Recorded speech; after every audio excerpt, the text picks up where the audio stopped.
See, we live in echo chambers. We're just surrounded by the same thinking. How often do you bump into a monk? You know, it just doesn't happen. No one has a dinner party and goes, oh yeah, we just invited the monk, from town, like the local monk. Like no one ever does that. And so we meet people who are just like us most of the time. And we talk about this in business all the time. If you want to be a billionaire, spend time with billionaires. If you want to be a millionaire, spend time with millionaires. If you want to be a tech startup, spend time with, that's the common rhetoric that we hear all the time. But what if you want to find purpose and master the mind? There's no one better than a monk who's mastered the mind. So for me, the first step is just opening yourself up to new experiences and new role models. Because most of us can't see ourselves in people, so then we try and fit ourselves into the boxes that we do see. And I mean, there's this beautiful quote that I've been saying it everywhere, and I wish I wrote it, but I didn't. So it's by a philosopher and writer named Cooley. And he said that today, I'm not what I think I am. I'm not what you think I am. I am what I think you think I am. Right? And just let that blow your mind for a moment. It's so powerful. I'm not what I think I am. I'm not what you think I am. I am what I think you think I am. So we live in this perception of a perception of ourselves. Hence, my identity is made by what my parents think I should be. My identity is made up by what my college or university thinks I should achieve. While you're living in that bubble and that echo chamber, getting to what you really want to do is impossible, because maybe that just doesn't fit. And I think so many people feel that way today, that they don't fit into the current education system. They don't fit with the 3 or 4 or 5 careers that you're taught exist.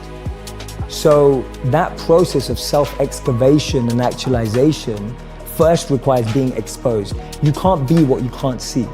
If I never saw a monk, I would never have wanted to be a monk. If I never meet a billionaire, I wouldn't want to be one, because I wouldn't know what that feels like. I don't know what it looks like. I don't know what it takes. And I think that's the biggest challenge of our society, that we're not exposed. So that's the first step, being exposed to unique experiences and role models.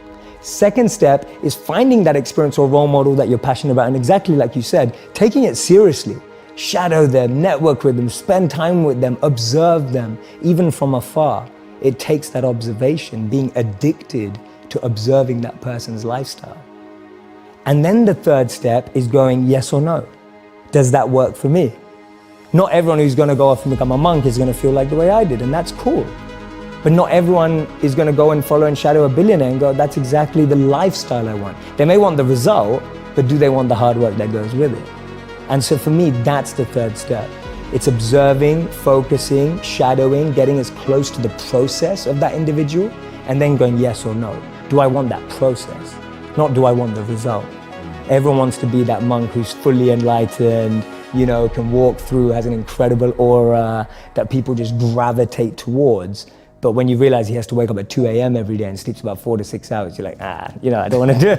That doesn't sound like me.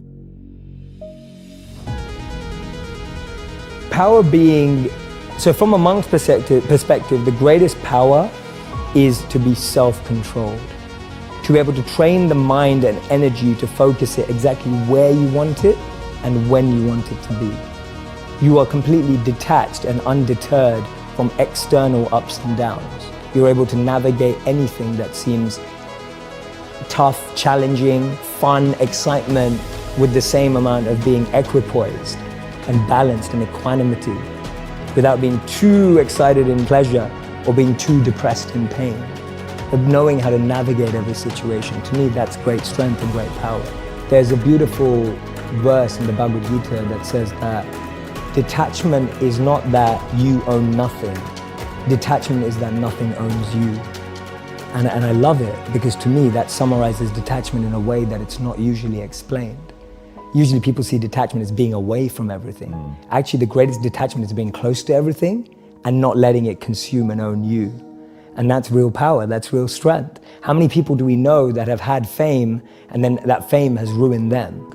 So for me, that definition of detachment is possible to practice even in the real world, rather than saying, oh, I'm just gonna have a really simple life, I'm just gonna have nothing in life.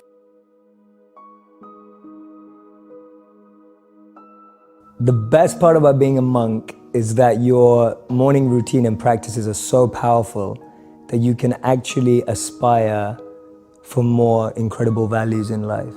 Because your mind is clear. Because your mind is clear and you have that ability to have more clarity so you can seek that which is higher. So I'll give an example of what I mean. Define, is that what you're about to define? What is higher? Yes, exactly. So for me,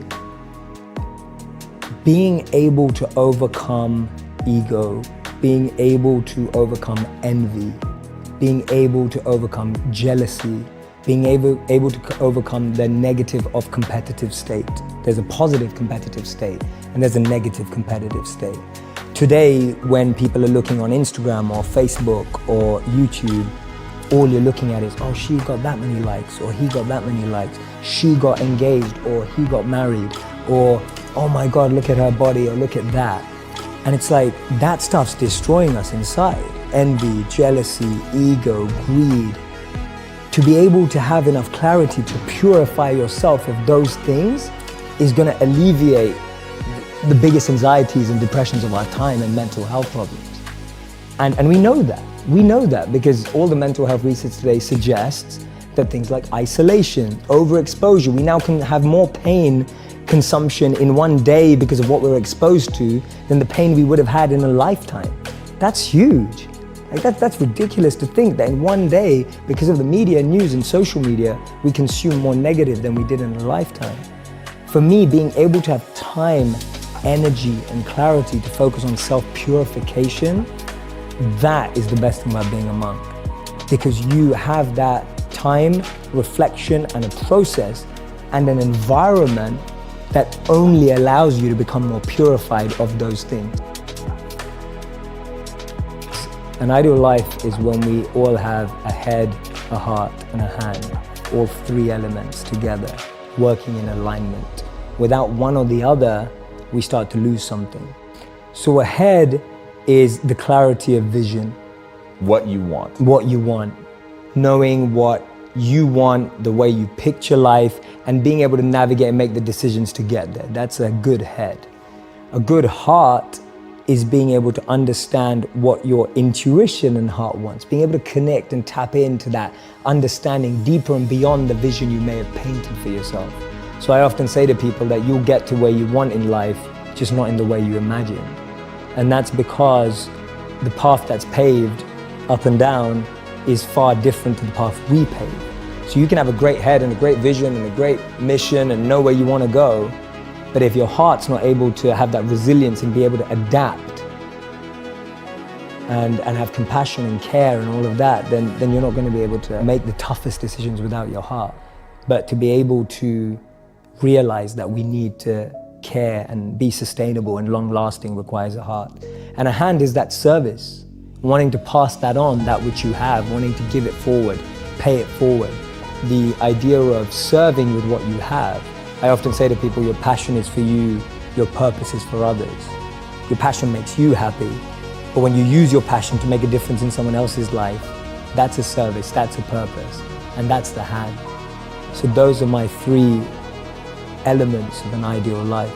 The three E's are element, environment, and energy. Everyone has an element that they thrive in. If you take someone out of their element, they won't be the same. A modern day example would be Michael Jordan. He was incredible at basketball. You took him out of basketball, put him into baseball, no one remembers his career. We're talking about one of the best athletes of all time.